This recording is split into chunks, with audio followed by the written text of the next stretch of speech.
Port-au-Prince, Haiti's capital, is a city on edge.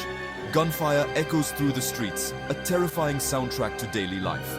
Heavily armed gangs rule with impunity, imposing their own brutal order. Kidnappings are rampant, striking fear into the hearts of residents. Basic necessities like food, water, and medicine are scarce and often out of reach. The police, outgunned and outmanned, struggle to maintain even a semblance of control. For many Haitians, simply surviving has become a daily struggle. The weight of fear hangs heavy in the air, a suffocating blanket of uncertainty. The city, once vibrant and full of life, now teeters on the brink of collapse, its future uncertain. Haiti's descent into chaos accelerated after the assassination of President Jovenel Moïse in July 2021. The brazen killing, carried out at his private residence, sent shockwaves through the nation and left a gaping power vacuum. Moïse's death plunged Haiti into a political crisis, exacerbating existing tensions and paralyzing the government. With no clear successor and a deeply divided political landscape, Haiti has been unable to hold new elections. The absence of a legitimate government has further emboldened criminal elements, allowing them to tighten their grip on the country. The lack of leadership and direction has left Haiti adrift, its future hanging precariously in the balance.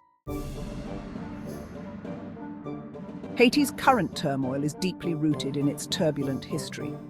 For centuries, the nation has been plagued by foreign intervention, political instability, and economic exploitation.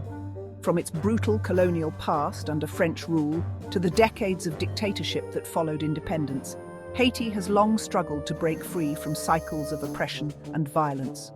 Foreign powers, driven by their own interests, have often interfered in Haiti's internal affairs, propping up dictators and undermining democratic institutions. These interventions, coupled with crippling debt burdens imposed by international lenders, have hampered Haiti's development and left it vulnerable to instability and exploitation. The catastrophic earthquake that struck Haiti in 2010 compounded the nation's woes.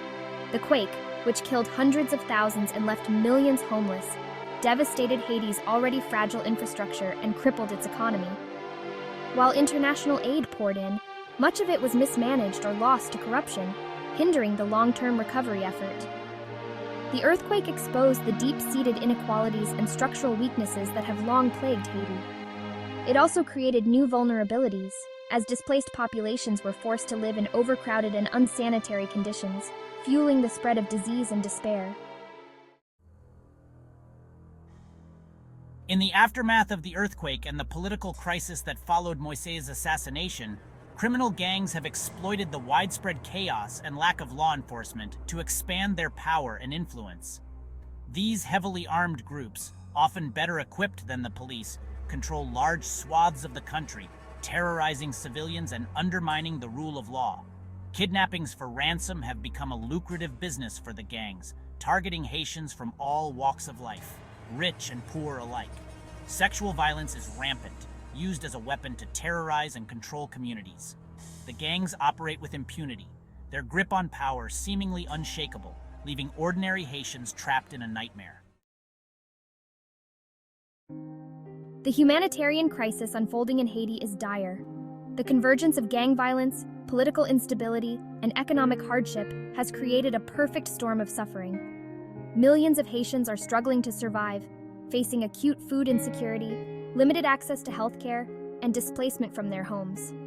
The International Rescue Committee, IRC, has placed Haiti on its emergency watch list for the third consecutive year, highlighting the severity of the situation. The IRC warns of escalating violence, deepening political instability, worsening food insecurity, and a collapsing healthcare system. Despite the bleak outlook, there are glimmers of hope for Haiti. The international community, while often slow to respond, has begun to recognize the urgency of the crisis.